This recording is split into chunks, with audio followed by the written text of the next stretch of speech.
Most people spend their entire lives waiting to be happy, waiting for the right job, the right relationship, the right number in their bank account. And they assume that once those things arrive, happiness will follow. But here is the problem with that. Research from some of the most respected institutions in the world shows that external circumstances account for only about 10% of your long-term happiness. 10%, which means 90% of what determines how you feel on any given day has almost nothing to do with what's happening around you, and everything to do with what you're doing inside your own life. So today, we're going straight to the science. 5 daily practices that are backed by hard research. Not motivation posters, not influencer advice, actual peer-reviewed science on what genuinely moves the needle on human happiness. Let's start with gratitude. Not the kind where you think vaguely positive thoughts and feel slightly better for 30 seconds. The specific kind that neuroscientists have been studying for the past 2 decades. Research from the University of California, Davis found that people who wrote down 3 specific things they were grateful for every day, not general things, specific things, showed measurable increases in dopamine and serotonin production within 3 weeks. 3 weeks. The specificity is what matters. Not, I'm grateful for my family, but I'm grateful that my sister called me today just to check in. The brain responds to detail. It treats a specific vivid memory differently than a vague category. It lights up, and over time, your brain literally begins scanning your environment for things to be grateful for before you even sit down to write. You're rewiring your default attention pattern. That's not a metaphor. That's neuroplasticity. Practice 2 is movement. And before you skip this one, because you already know exercise is good for you, stay with me, because this is not about fitness. This is about your brain's chemistry. When you exercise, your brain releases a cocktail of neurochemicals, dopamine, serotonin, norepinephrine, and endorphins at levels that are difficult to replicate any other way. A landmark study published in the Journal of Psychiatric Research found that 30 minutes of moderate exercise 3 times per week was as effective as antidepressant medication in treating mild to moderate depression. As effective. And unlike medication, it comes with 0 side effects and compounds over time. You don't need a gym. You don't need an hour. You need 30 minutes and something to move your body. That's the entire prescription. Practice 3 is the one that surprises most people, because we live in a culture that glorifies independence and productivity. But the longest study on human happiness ever conducted, the Harvard Study of Adult Development, which tracked hundreds of people for over 80 years, found one factor that predicted happiness and health above everything else. Not wealth, not achievement, not even physical health. It was the quality of their relationships.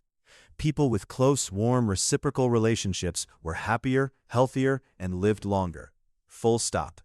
Which means if you are chronically busy, chronically isolated, treating relationships like something you'll get to eventually, you are working directly against your own happiness in the most scientifically documented way possible.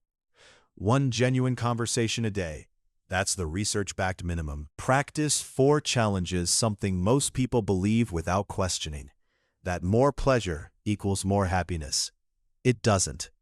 Psychologist Martin Seligman, one of the founders of positive psychology, identified that lasting happiness comes not from hedonic pleasure, which fades quickly, but from eudaimonic well-being, meaning, purpose, engagement.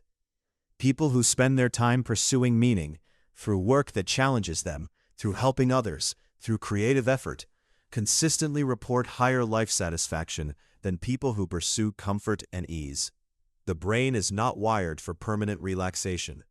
It's wired for engagement, for the feeling of stretching towards something that matters. This doesn't mean suffering is good. It means direction is better than comfort, and your happiness will rise accordingly.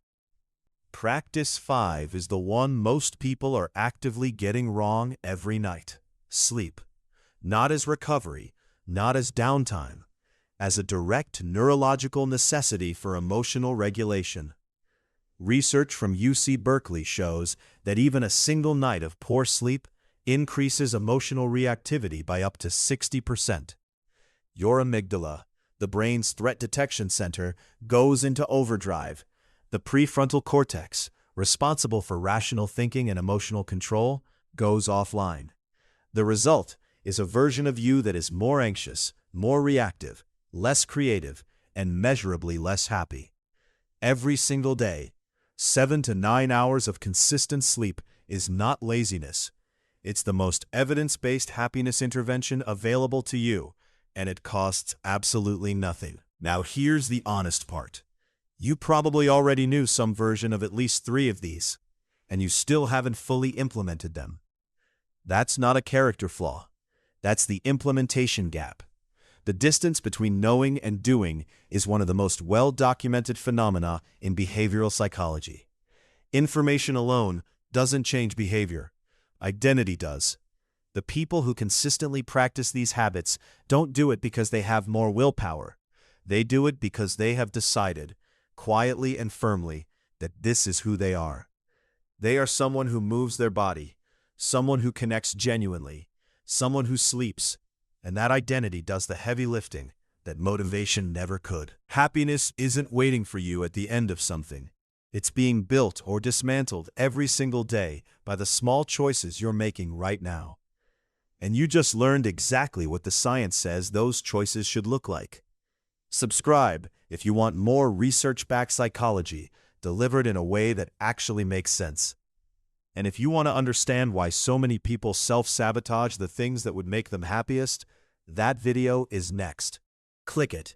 It explains more about your own behavior than you might be comfortable with, but you'll be glad you did.